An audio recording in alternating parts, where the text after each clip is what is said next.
Iniciando mais uma live aqui pelo meu Instagram, logo mais com a conselheira Magda Colar Ferreira, da 24ª Junta de Recursos da Previdência Social, para tratar do assunto sobre certidão de tempo de contribuição, CTC, na via administrativa.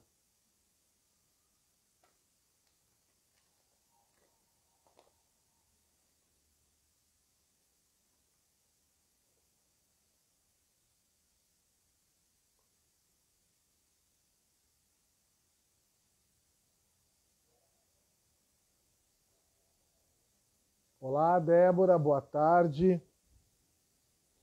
Boa tarde, colegas.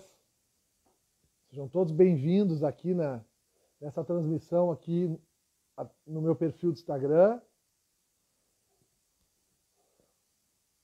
onde vamos tratar de mais um tema aí voltado ao direito processual administrativo.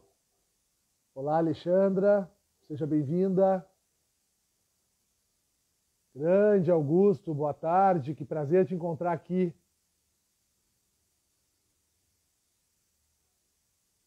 Uma boa tarde, meu amigo.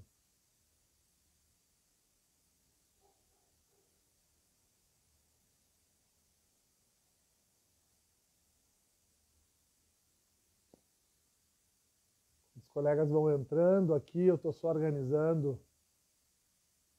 Patrícia, buenas, boa tarde.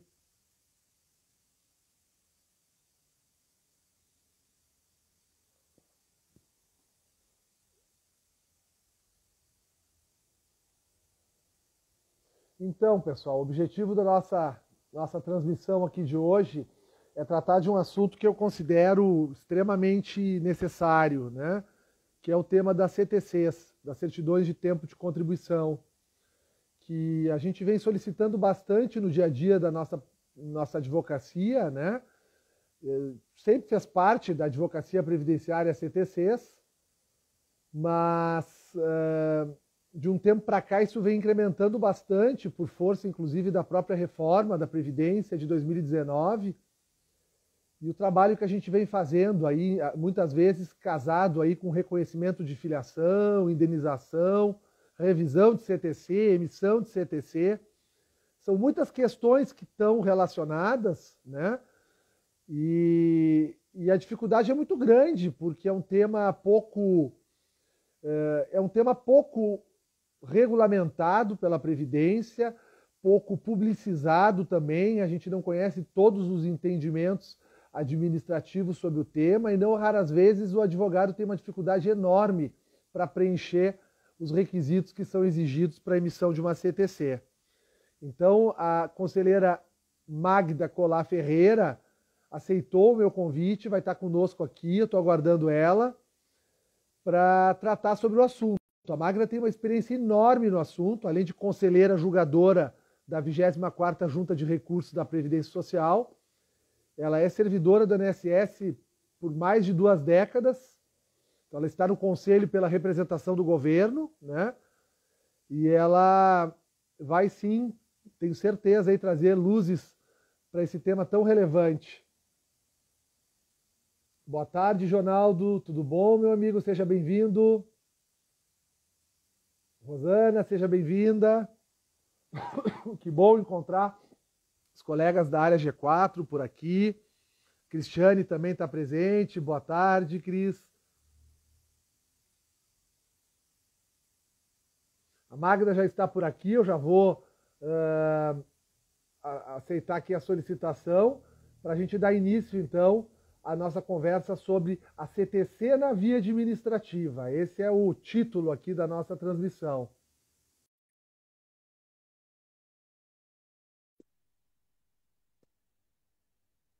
Magda, tu já estás em processo de chegada. Olá, tudo bom? Tudo bem, Alexandre? Como vai? Tudo ótimo. Queres ajustar aí alguma coisa? Fique bem à vontade.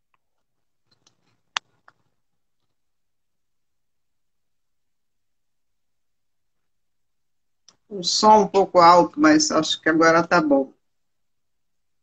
Eu estou lhe vendo super bem e lhe ouvindo super bem também. Não sei se me escuta bem. Muito bem. Ah, que bom.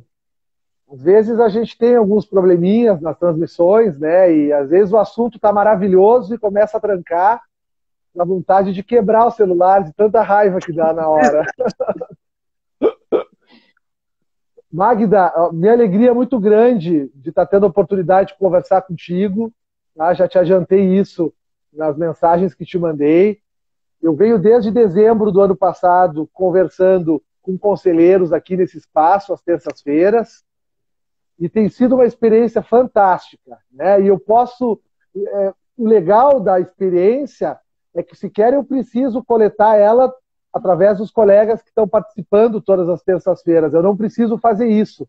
Eu posso, por mim, dizer que o meu amadurecimento como pessoa, o meu amadurecimento na técnica previdenciária, né, a experiência administrativa, de dezembro do ano passado para agora, passados esses 7 meses, 8 meses praticamente, foi enorme. Assim, tem sido muito legal o ritmo de vocês, a dinâmica de vocês. E eu estou muito contente de tu ter aceito o convite, pela tua experiência enorme, né, que tu tens, né, enquanto servidora, né, do INSS, e antes, eu acredito, até do INSS, ou talvez a partir do INSS, né? E eu queria muito ouvir de ti isso, se for possível, mas também a tua experiência enquanto conselheira e o teu conhecimento também com relação a esse assunto, porque esse assunto é um assunto que nós, advogados, temos muitas dificuldades. E não raras vezes a gente faz lambança, viu? Eu sou obrigado a dizer isso aqui. A gente pede errado, a gente não entende bem a carta de exigências. Então, eu tenho certeza que muitos colegas estão aqui de forma específica por causa do tema e para te ouvir um pouquinho sobre esse assunto. Mas eu vou te passar a palavra para as tuas considerações e se tu puderes falar um pouquinho da tua caminhada na Previdência, eu acho que seria muito legal para a gente conhecer um pouco toda a tua história. Boa noite a todos, uma satisfação muito grande. Confesso que um pouco assim até de apreensão, porque é minha primeira participação numa live falando sobre previdência. Nós fazemos nossas sessões por vídeo, mas uma live é a primeira vez que eu participo e eu sou muito grata por esse convite. E agradeço também ao Comitê de Compliance do CRPS, que me autorizou a fazer essa live com você, dentro dos critérios que eu coloquei que iria ser, e o presidente da 24ª, Marcos Barbosa. E a gratidão também pelos meus colegas que torceram por mim, que disseram que eu participar. Bom, eu entrei na Previdência em 1982, você vê que eu não sou muito de ontem, né? Entrei em 1982 e em 1990 eu comecei a trabalhar na área de benefícios,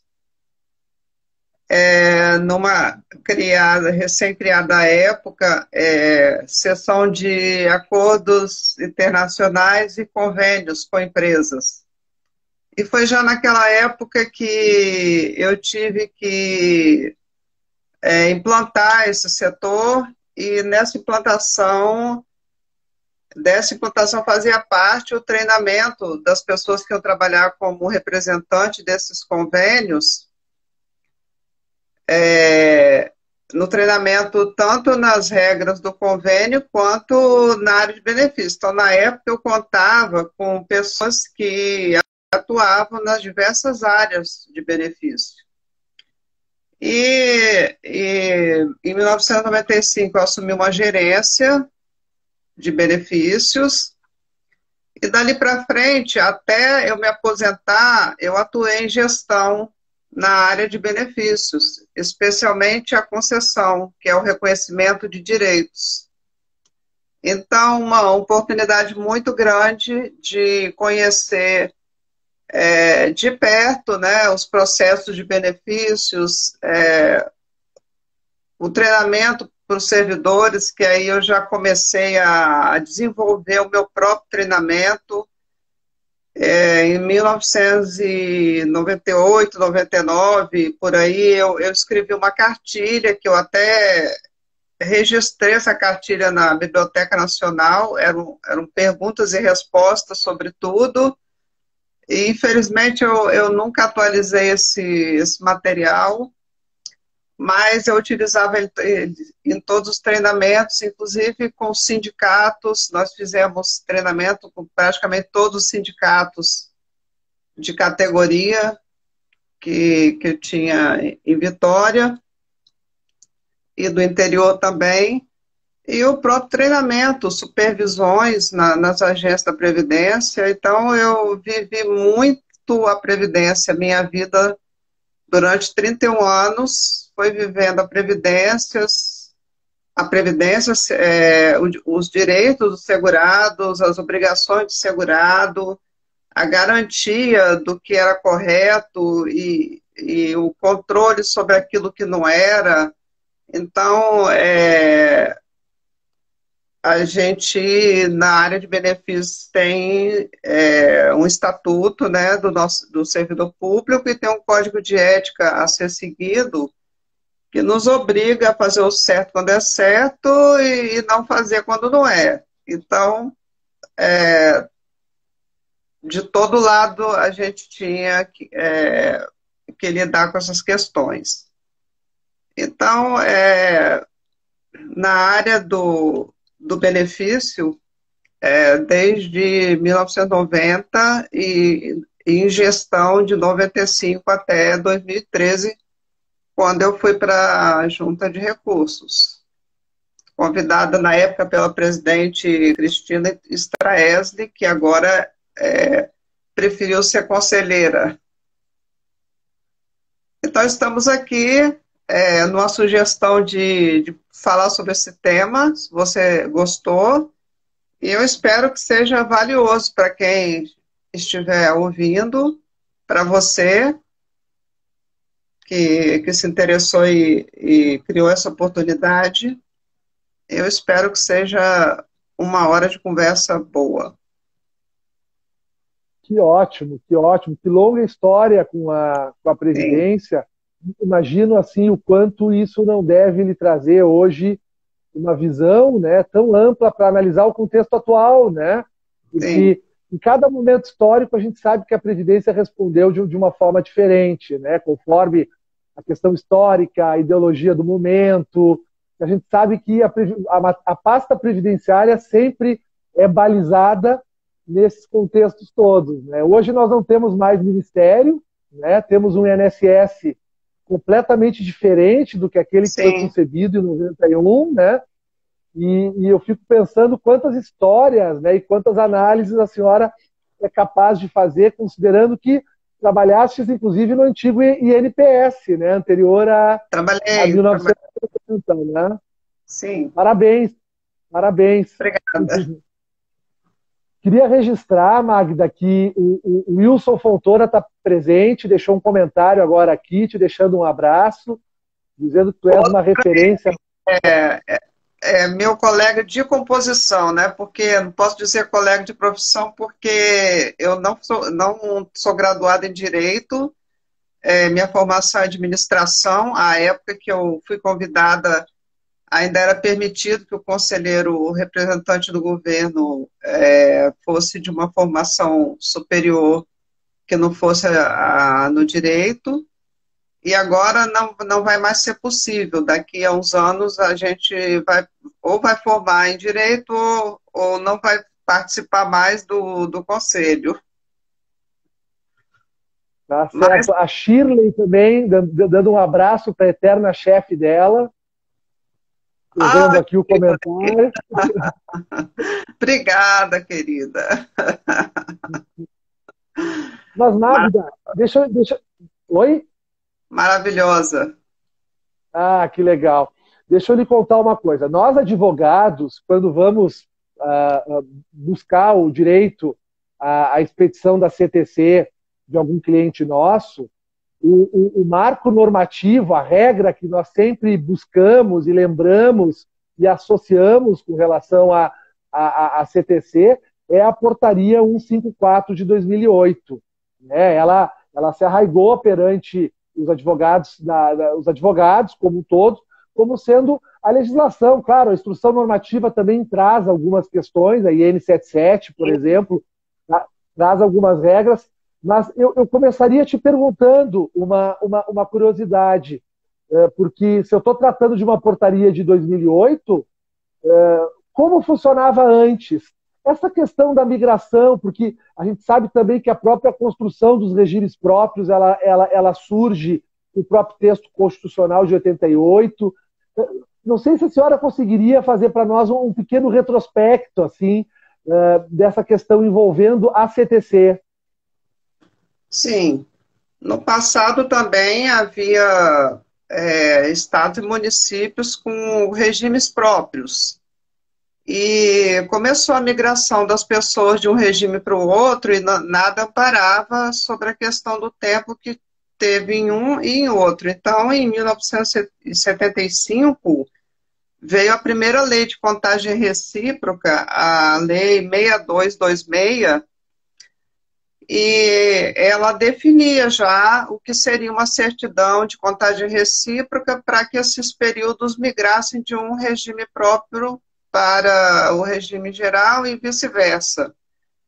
Era uma legislação que já trazia um conteúdo para essa certidão, mas nós tínhamos até um modelo, mas ela não obrigava que um modelo único fosse utilizado, como agora na portaria 154. Então, cada um expedia sua certidão de uma forma, às vezes, datilografada, assim como se fosse uma ata, mas de forma que ali contivesse ato de nomeação, ato de exoneração, período trabalhado, a quantidade em dias transformada em anos, meses e dias. Desde que ela contemplasse o que tinha na lei, não tinha problema o modelo. Então, as certidões eram aceitas desde que contivesse esses dados. Hoje ainda prevalece a certidão do serviço militar, que existe uma antiga, pequena, né, daquele serviço obrigatório, que a pessoa ficava lá no máximo 1 ano, 6 meses ou 3 meses, mas tem também aquela que ele ficou mais tempo para serviços voluntários. E todo serviço voluntário também conta. Então, eles fazem a certidão ainda nos moldes que eles utilizam, e ela é a única que tem essa exceção, a das Forças Armadas, para ser aceita na Previdência com esse conteúdo.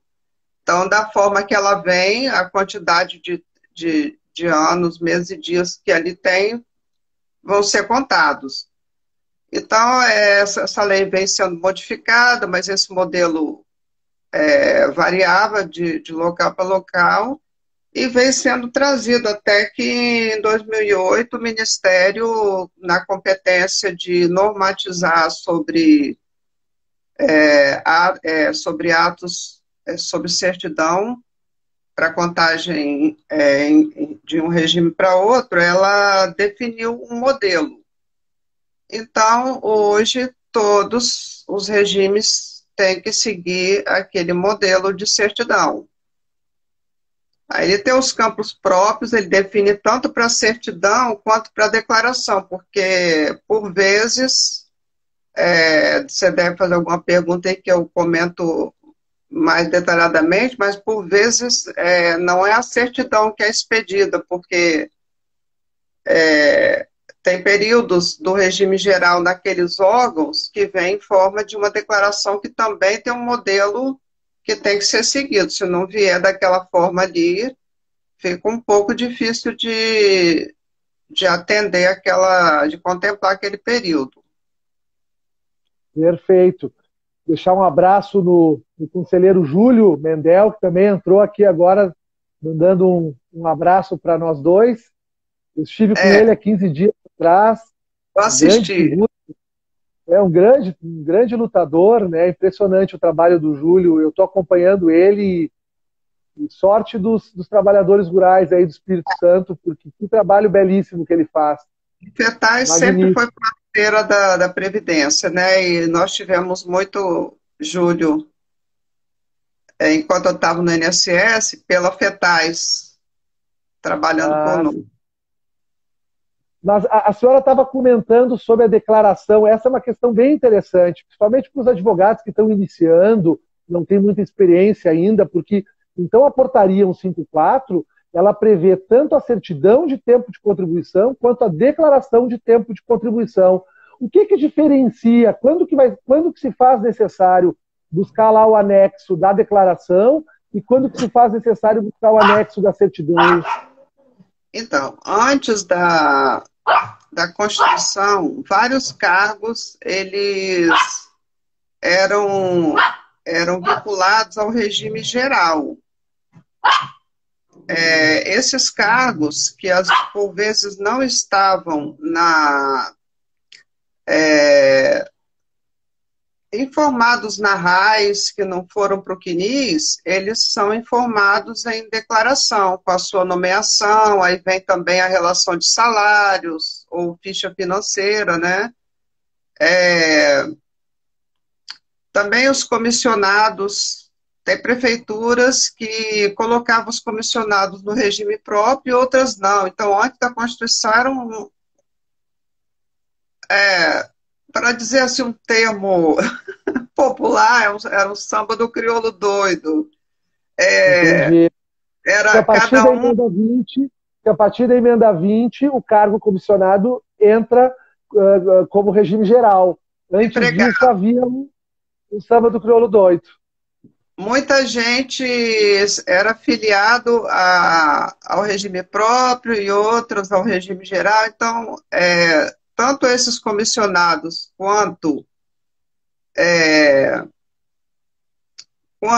os temporários que não iam para a RAIS, eles vêm nessa declaração. Então, a pessoa lá numa prefeitura ou no estado, tem muitas contratações temporárias, daquelas que na verdade, os órgãos usam até hoje a declaração o contrato temporário, não para pouco tempo, como é previsto na CLT, mas ad eterno. Contratava em fevereiro e terminava em dezembro. Então, essa pessoa não tinha férias, não tinha. Aí começava em fevereiro de novo. Então, ele era sempre temporário, sempre temporário. Então, eles tinham até várias denominações. Designado temporário, tinha época que era até chamado de monitor, que a gente tinha que pedir esclarecimento, porque o monitor não é uma atividade que é considerada emprego. Então, aqui no estado, por exemplo, Vitória, foram chamados de monitores por algum tempo, mas na verdade era um DT, uma designação temporária. Então, a gente tinha que perguntar, mas esse monitor era o quê? Ele só monitorava em sala? Não, era professor, é porque tinha essa denominação. E outras tantas, né, durante anos foram mudando esses termos, e até que aí esses todos passaram a entrar nessa declaração agora. Perfeito. O critério, então, é não ter o vínculo estatutário, né, com o ente, seja Sim, federal, municipal ou estadual, não tendo o caráter estatutário, busca-se, então, a declaração, porque vai ter a relação seletista envolvida, né? E porque aí, se for. muitos não tinham carteira assinada, era só um contrato assinado. Então, isso não Claro. ia para carteira e não vai para o CNIS, não está em lugar nenhum. Então, tem que vir de lá o ato de nomeação, porque tinha também uma portaria de nomeação, publicação em diário oficial, aí, esse modelo de declaração, que podem verificar lá na portaria 154, ele traz os campinhos lá de ato de nomeação, exoneração e publicação. Perfeito. E, Magda, no caso assim do próprio protocolo administrativo, ou até mesmo, né, do julgamento do conselho, né? Claro, não vou lhe perguntar uma posição sobre o conselho, eu sei que a senhora não fala em nome do conselho, nem é essa a intenção, mas pergunto, um pedido de aposentadoria em que se apresenta uma declaração de tempo de contribuição, quando deveria ser uma CTC, quando deveria ser uma declaração. Isso vai ensejar o indeferimento do benefício ou a abertura de uma carta de exigências, né? Claro, Assim, vai ser exigido a retificação, né? seria feito uma conversão em diligência para que a pessoa regularizasse. Se perceber que houve um equívoco, sim. Não dá para seguir adiante com o modelo errado. Se for um regime próprio, tem que ser a certidão, porque até para não gerar a possibilidade dessa pessoa obter essa certidão, que é o documento correto, e utilizar em outro regime. Porque Claro. quando é destinada, ela fala para onde ela vai. Se ele não conseguiu pegar essa certidão e trouxe uma declaração por algum equívoco, apesar de que se verifica que os órgãos vão se adaptando à medida que são emitidos esses atos, e essa portaria 154 já tem bastante tempo, né? Então, a tendência é que já venha certo, mas se acontecer, se a pessoa tiver com esse documento há muito tempo e tiver errado, a gente pode tomar essa medida de conversão em diligência. Perfeito. Seria o caminho natural para poder corrigir e apresentar a documentação correta. Compreendi. Eu fiquei curioso e vou retomar, se a senhora permitir. No meio da nossa última fala, da nossa última conversa, falamos um pouquinho sobre os militares, porque os militares a gente tem tanto os voluntários quanto os militares obrigatórios, digamos assim, né, que segue a carreira militar, né, que torna, na verdade, um servidor, né, das Forças Armadas.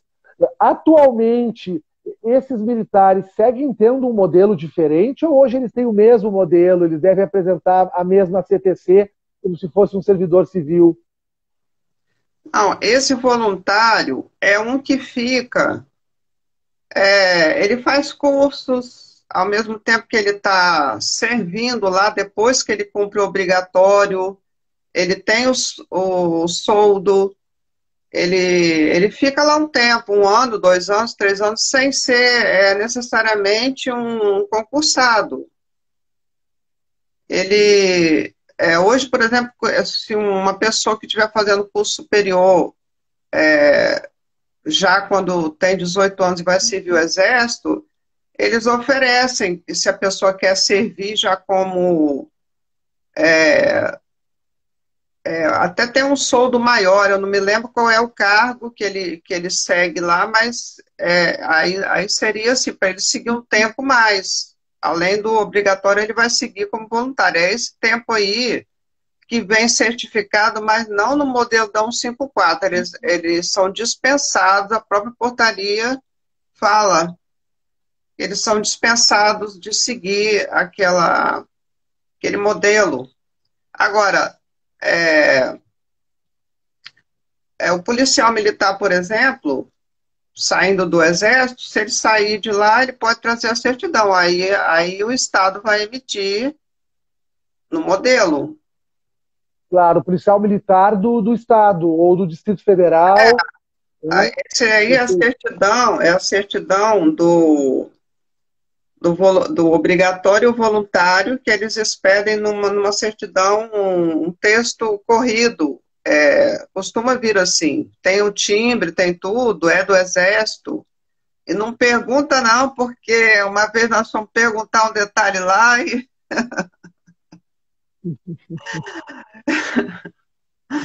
até por assim, dúvidas sobre o conteúdo e tal, a resposta é: o que o Exército certificou é isso mesmo, e conta para tempo eles chamam tempo de serviço até hoje, né? Na verdade, é o tempo de serviço.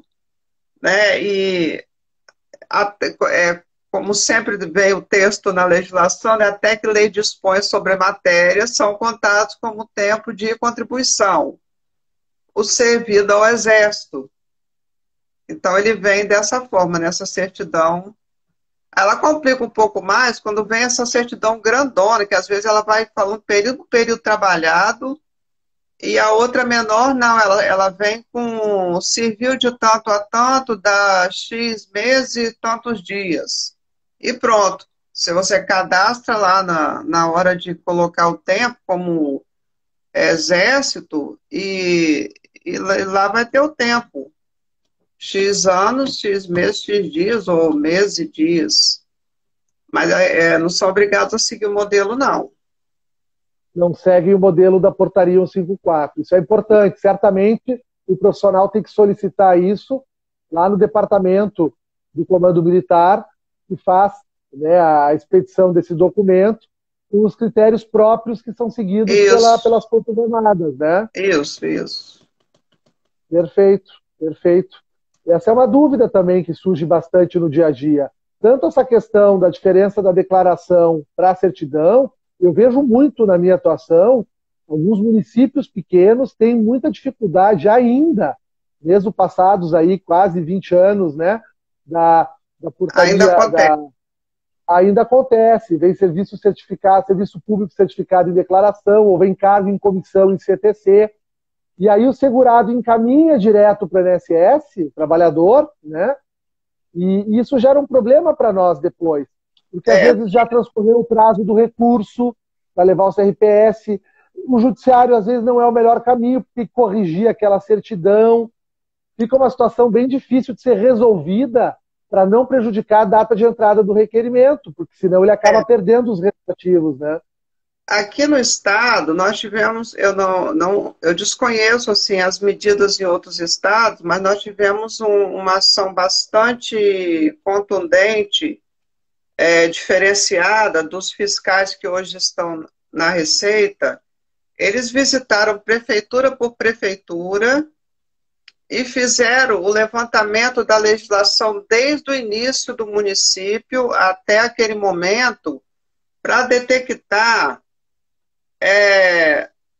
em toda a legislação da história toda do município, quando que houve filiação ao regime, se houve caixa de aposentadorias e pensões, quando foi, se mudou, se voltou. Então, nós temos um arquivo que o benefício preparou junto com a Procuradoria, que consegue definir quando vem algo assim duvidoso, você não sabe. Às vezes a prefeitura fala, não temos informações sobre esse período.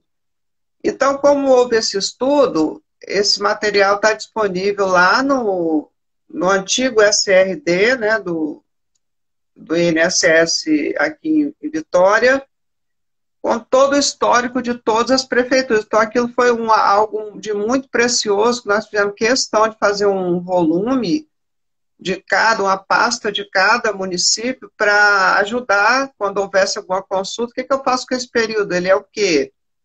Então, na última das hipóteses, se não se conseguiu apurar o que era e a pessoa de fato trabalhou, e for constatado que não tinha regime próprio, então ele não perde aquele período. De alguma forma, ou ele vai ser um regime próprio, ou ele vai cair para o regime geral de previdência. Porque se ela não tinha regime, a decorrência é que ele seria um trabalhador que deveria ser filiado ao regime geral e não foi. Se ele tem a comprovação que ele trabalhou lá. Então, muitos processos nós tivemos que chegar a esse tipo de conclusão, nas análises que em consulta e até resolvíamos junto com a Procuradoria, o SRD junto com a Procuradoria, para aquela pessoa não ficar desamparada no período que ela trabalhou. Mas muitas Claro. prefeituras mudaram muito, muito de um para o outro, de um para o outro, principalmente nessa época aí de 98, 99, quem não se encaixava nos critérios mais de ter um regime próprio teve que passar. Então,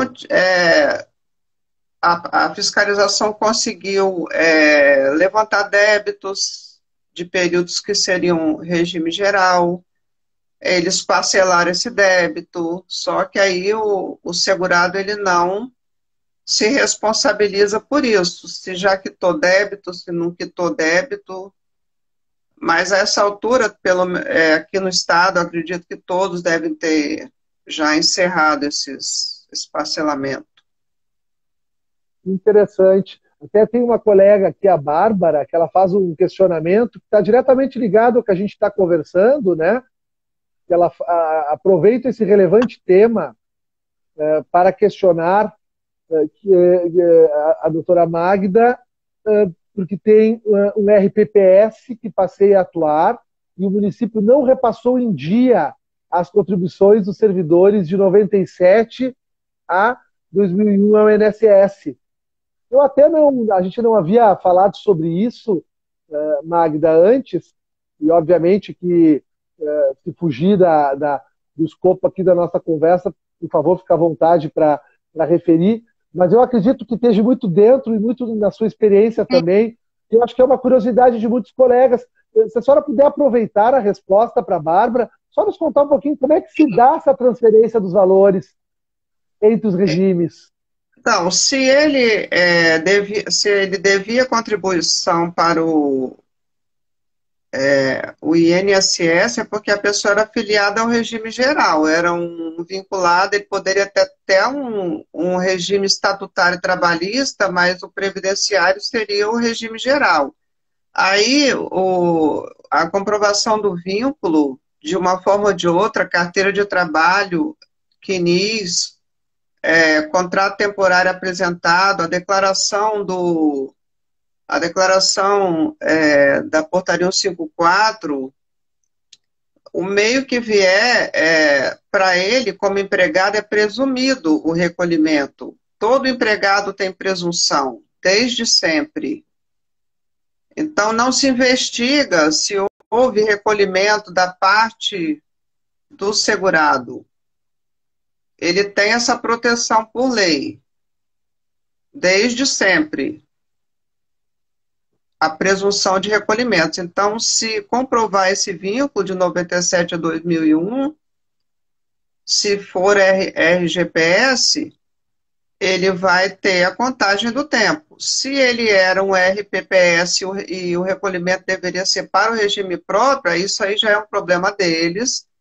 Se eles emitirem a certidão para o RGPS, vai ser contado como tempo de contagem recíproca vindo de um regime próprio. Aí, se ele não recolheu para a Caixa de Aposentadorias e Pensões dele, para o regime próprio dele, aí nós não vamos entrar nesse mérito. Entendi, entendi. Sim, o regime geral acaba sendo, digamos assim, uma espécie de quase um tutor aí dos regimes, né? Por ser o regime geral, né? Por ser talvez o regime que foi mais institucionalizado, né? Depois a gente teve toda a construção dos regimes próprios, né? E a gente percebe isso quando as discussões ingressam lá no âmbito do regime próprio, as próprias regras, as próprias procedimentos, muitas vezes são um pouco diferentes, né, do que a gente vê no âmbito do regime geral, né? Claro que agora tudo está mudando, né, Magda? A gente está vendo uma mudança radical, né? Uma maior igualdade entre os regimes, regras similares. O sistema caminha para novos tempos, né? Mas pensando algum tempo atrás, né? Eu não tenho toda a sua experiência em previdência, mas já estou trabalhando há 20 anos com a matéria. E a gente vê que cada vez mais está mudando, né? E está havendo a eleição de regras cada vez mais iguais e se deixando mais institucional tudo isso também, né? Porque existiam muitas dúvidas, eu acredito que muitas coisas não eram realizadas conforme determinavam aí as portarias, instrução normativa e tudo mais. Bem interessante o exemplo da Bárbara, né, para Sim. a gente conversar, apesar que a experiência que ela está passando lá certamente não é boa, né, mas para ver que realmente tem muitos desafios mesmo no âmbito, principalmente dos municípios, né. Mas eu estava pensando aqui, deixa eu aproveitar e já emendar, aproveitar, eu sempre digo aproveitar o máximo possível, né, a presença do conselheiro ou da conselheira aqui, e do seu conhecimento em especial. Falando em regime geral, né, um trabalhador seletista de regime geral, então qualquer período que ele queira levar para o regime próprio, ele pode solicitar a certidão de tempo de contribuição e ele pode levar para o regime próprio. Tem alguma restrição ou algo do tipo? Sim, tem restrições. Todo período trabalhado como empregado, todo período de contribuição como autônomo, ele pode levar. Agora, o do empregado, tudo devidamente comprovado, ele vai ter inserido na certidão, e o do contribuinte individual, depois que criaram os percentuais de 5%, de 11%, ele precisa complementar. Ele Ah, precisa perfeito. complementar para 20% para esses períodos entrarem na certidão. Porque isso é uma modalidade utilizada na Previdência. Isso não é recíproco com outros lugares. Então, se a alíquota é 20%, como funciona para o empregado naquelas diversas, né, de acordo com o rendimento salarial dele, o do autônomo ficou estabelecido em 20%. Então, para que ele leve, ele precisa complementar, porque são vantagens que ele tem no regime geral, para que ele não fique fora da cobertura do regime. Os 5%, né, quem está inscrito no CadÚnico e tem uma renda familiar até 2 salários mínimos e que não tem a renda própria, e o 11%, aquele uma intermediária, né, uma categoria intermediária que recolhe sobre o salário mínimo para ter essa vantagem aqui na Previdência de apenas de aposentadoria por idade, auxílio-doença, salário-maternidade. Mas para fins de aposentadoria, aqui também ele tem que complementar. Então, se é recíproco, ele tem que levar para lá também complementado. Perfeito, perfeito, Depois, se eu perfeito. lembrar de outras restrições aqui, sim, por exemplo. Eu lembrei de uma situação, Magda, se tu me permitir, até a pergunta da Gesuane, né? Mas claro que o caso dela é uma restrição até pela impossibilidade de se reconhecer a filiação.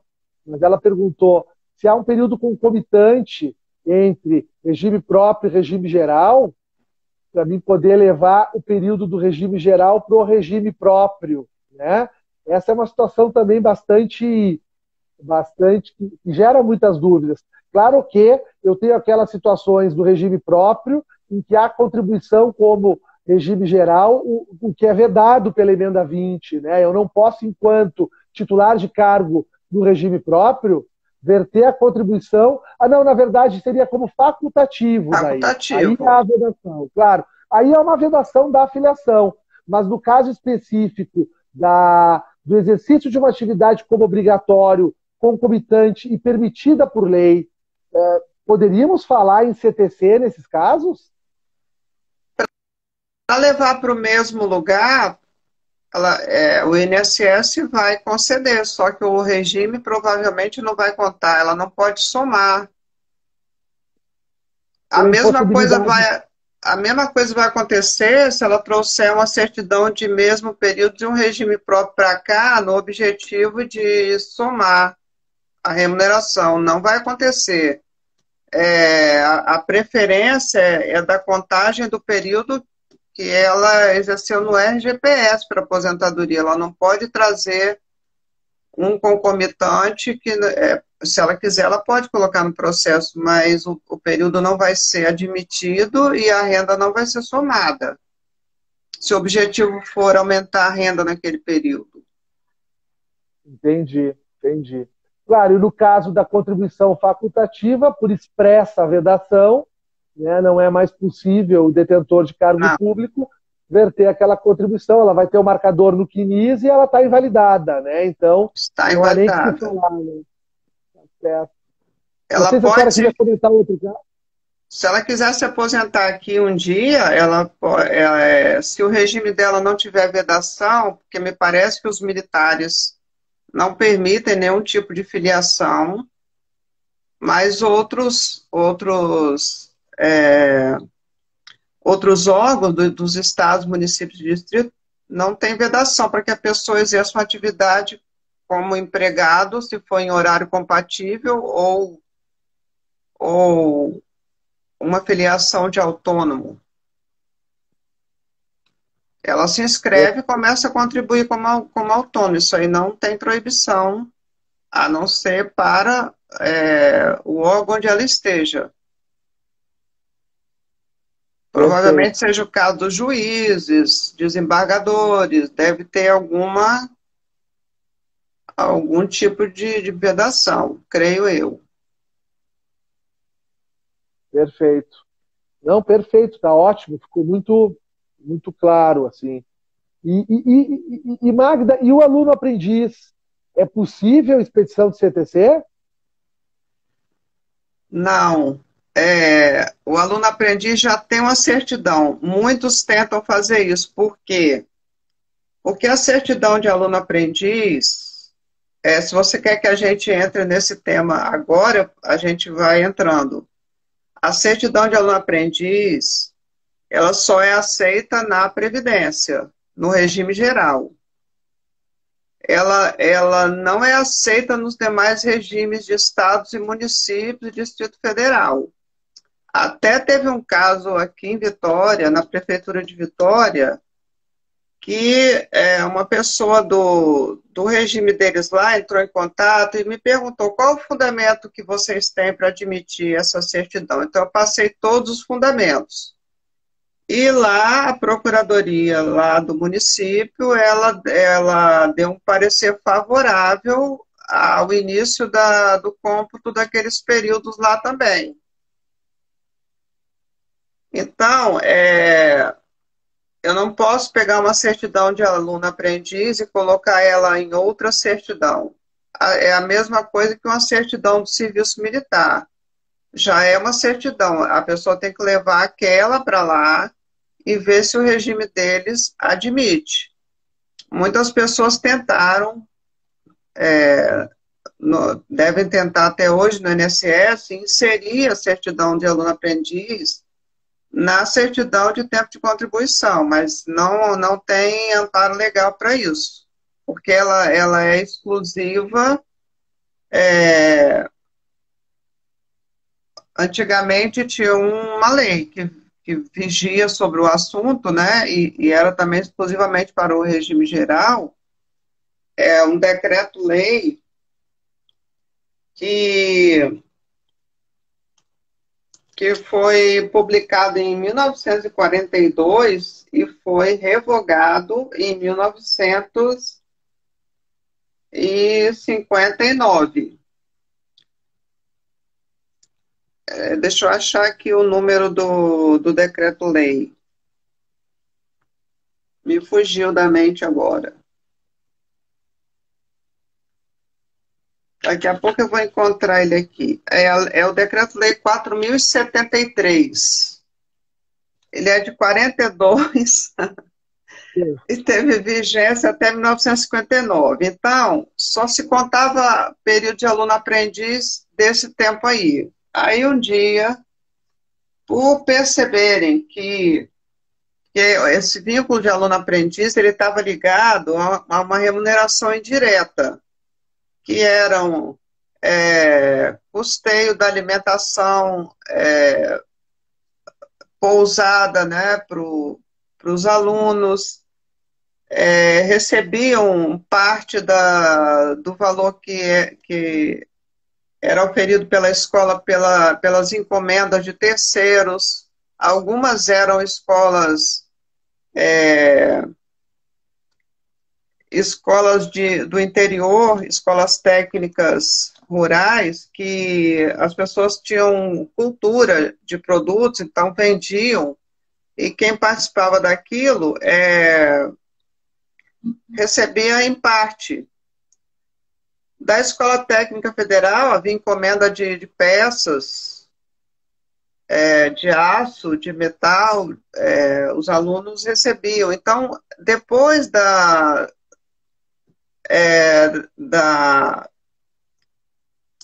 revogação desse decreto-lei, algumas escolas, muitas escolas, continuaram fornecendo alimentação, a merenda escolar, às vezes até uma assistência médica, que tinha um posto de saúde, essa renda oferida com encomenda de terceiros, o uniforme, o material escolar, tem vários itens.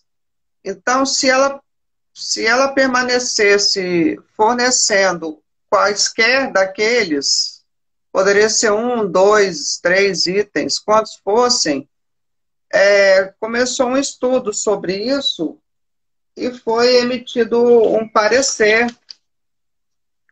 Esse parecer é de 2002, o parecer MPAS, né, na época do Ministério da Previdência e Assistência Social, CJ, né, da Consultoria Jurídica, 2893. Ele é de 2002. Esse parecer foi o que estendeu o direito à contagem desse tempo de aluno-aprendiz no RGPS, caso a escola permanecesse fornecendo algum desses itens.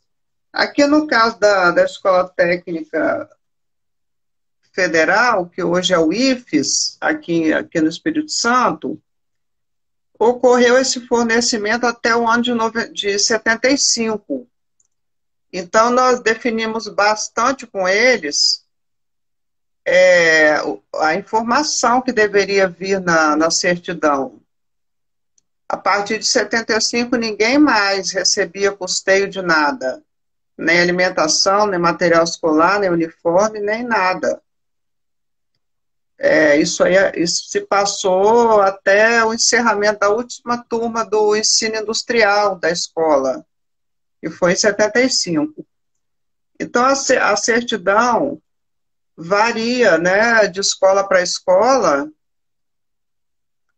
Muitas exigências são feitas e muitas conversões em diligências são feitas. Se houver algum indício de que faltou essa informação no documento, que o documento está falho, e o aluno insiste que houve fornecimento, então, às vezes, há de se fazer uma diligência. E lá na origem também, no INSS. Então, à medida que for esclarecido que houve fornecimento de algum desses itens, vamos dizer que uma foi até o ano de 1980, ele vai contar também, mas tem que ficar bem claro. Aí vem as modalidades. Além das escolas técnicas federais, tem as estaduais e as municipais. Por que a IN 77 ela é útil? Porque ela decifra bastante esse parecer, ele é um parecer autorizado pelo ministro, então ele vincula. Right. Ele é um dos pareceres autorizados pelo ministro, é um tema de bastante relevância para que não fosse submetido à consideração do ministro. Então, além das escolas técnicas federais, existem as municipais e as estaduais, não sei se no distrito teve, onde aconteceu a mesma coisa, só que esse parecer, ele estende para essas municipais e estaduais, se elas forem escolas técnicas, com funcionamento autorizado pelo Ministério da Educação, pelo governo federal. Muitas não são, a maioria não é. Quando vem lá, a gente pede qual é a legislação que autorizou o funcionamento dessa escola? Aí vem lá uma resolução municipal que criou a escola, não vai servir, mesmo que tenha, porque ela tem que ter o mesmo caráter dessa escola técnica federal que era trazido nesse decreto-lei. O parecer autorizou, mas ela tem que obedecer aos mesmos critérios, e lá não tinha escola estadual nem municipal. E aí foi estendido para o caso delas serem autorizadas pelo governo federal. Então, tem uma série de critérios para ser respondidos. A IN ela traz item por item do que tem que ter uma certidão fornecida pelo Estado e pelo município. Tem alguns períodos também de quando foram vinculados ao regime próprio, então tem uma lista de critérios a serem seguidos que a IN traz bastante detalhado. É bastante interessante casar essas informações todas antes que o segurado apresente uma certidão que não tem uma informação importante e que vai ser cobrada. É melhor que ele acerte antes, ou ele vai ter direito ou ele não vai ter direito, porque se a escola foi criada, foi autorizada pelo governo federal, vai ter. Se tiver dentro dos critérios que esse parecer coloca, ele vai ter direito a essa contagem. E tem também outras, tá? Ainda tem outros alunos. Tem escolas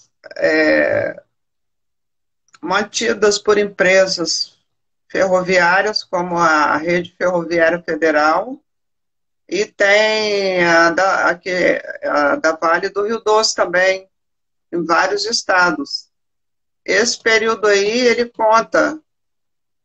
E ele tem até uma diferença, porque o estágio, todos sabem que ele não é contado um estágio dentro da linha de formação, a não ser que haja um desvio de função.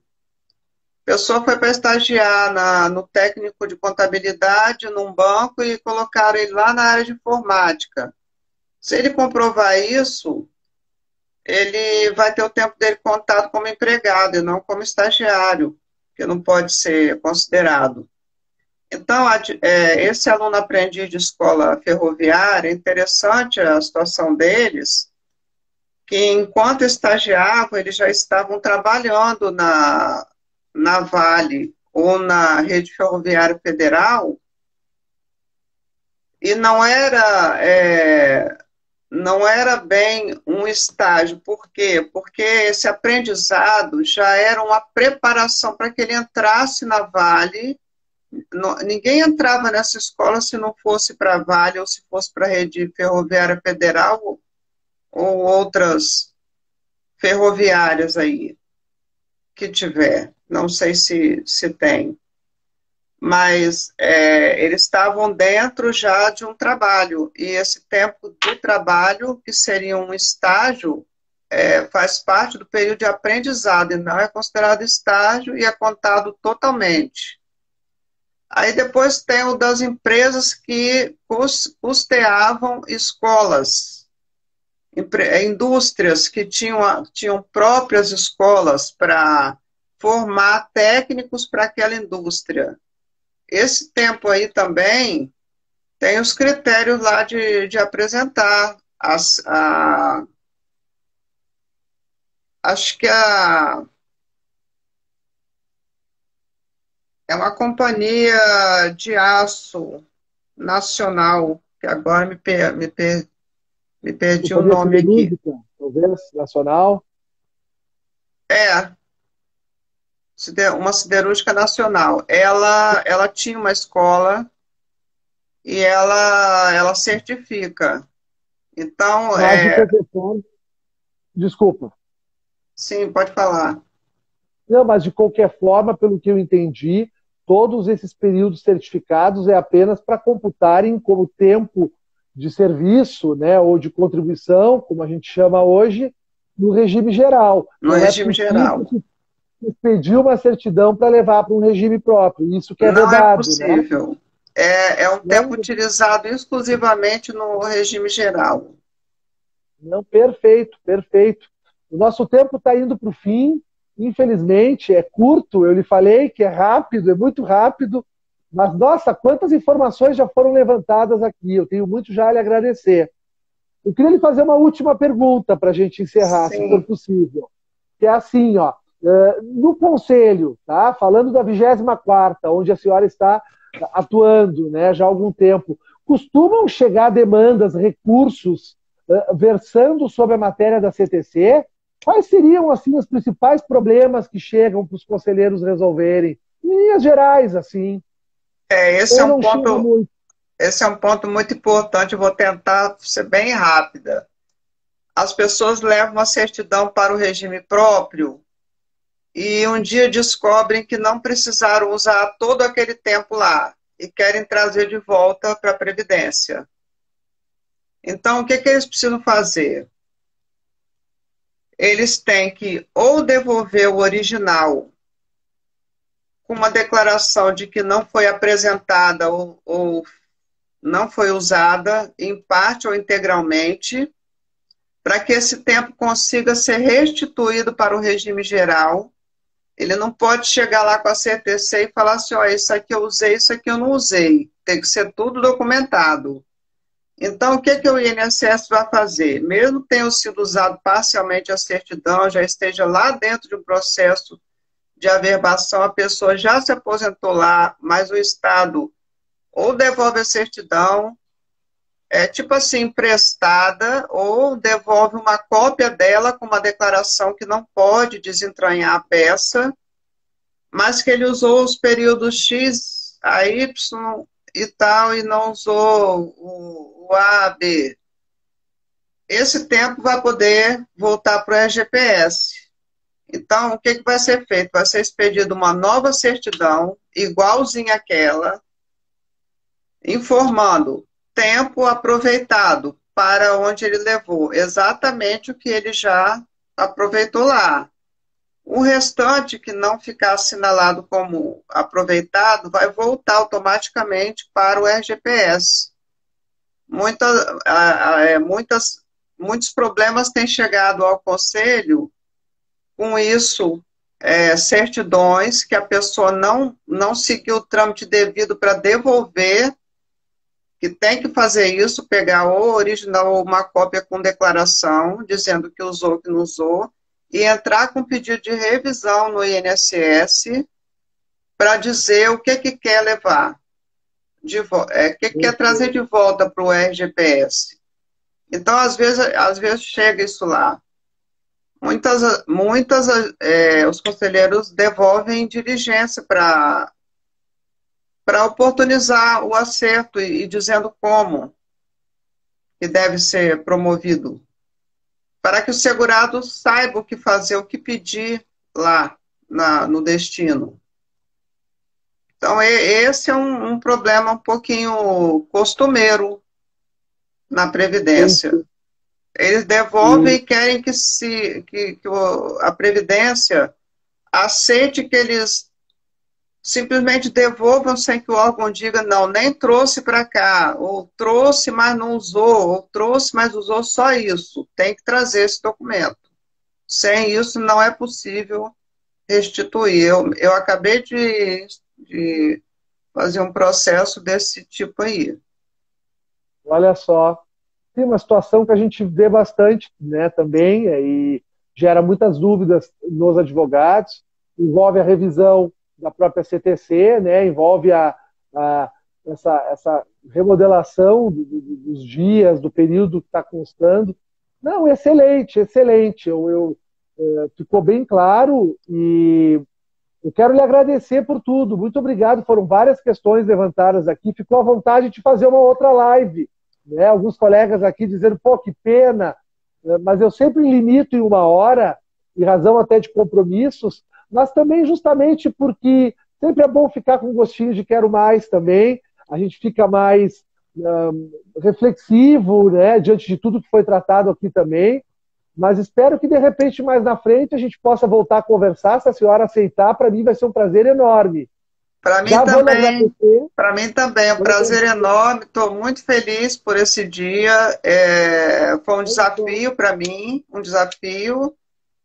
Não Que pensava legal. que fosse tão bom fazer esse trabalho. Eu considero um trabalho, uma informação, uma prestação de serviço que pode ajudar muita gente, né? Pode chegar a muita gente. E realmente, quero te agradecer muito por essa oportunidade. Que ótimo. Eu que agradeço, os colegas aqui também agradecendo. Muito bom poder conversar com alguém com tanta experiência e que pode trazer também visões que esse tem sido um dos objetivos aqui, porque quando a gente fica muito vinculado à visão do processo judicial, a gente esquece um pouco o que está sendo produzido, né? Quer dizer, acabamos de tratar de um parecer, né, ministerial de 92, extremamente 2002. importante. 2002, isso. Até o doutor Délio compartilhou aqui com o pessoal nos comentários. Mas, quer dizer, algo que a gente acaba não tendo contato naquele perfil de processo que vinha sendo a regra na Previdência nos últimos anos, de, mediante qualquer indeferimento, já levar o processo para a via judicial, e às vezes o judiciário decidia também alheio a todas essas informações. Então eu me sinto muito feliz, termino cada uma dessas lives que eu tenho feito, eu termino assim muito feliz também, muito realizado pela troca, mas acima de tudo pelas informações que a gente vai levantando. Eu que tenho a agradecer, muito obrigado, foi um prazer lhe conhecer, espero que nós possamos nos encontrar aí pessoalmente, de repente em alguma outra ocasião. Estou à disposição. Se você entender necessário, podemos estudar outros temas que você ache Tá ótimo. úteis para os seus seguidores. Eu espero ter Tá ótimo. colaborado, ter ajudado, ter contribuído muito. Contribuiu muito sim, não tenha dúvida. Então tá, eu vou encerrar aqui, vou agradecer aos colegas que estiveram conosco também. Procurei, dentro do possível, fazer praticamente todas as perguntas que eles fizeram, transmitir, né, para a doutora Magda, ela nos respondeu todas elas, inclusive de uma forma muito completa e muito clara. Colegas, obrigado por estarem conosco e espero vocês aí na terça-feira que vem para a gente dar continuidade a esse projeto.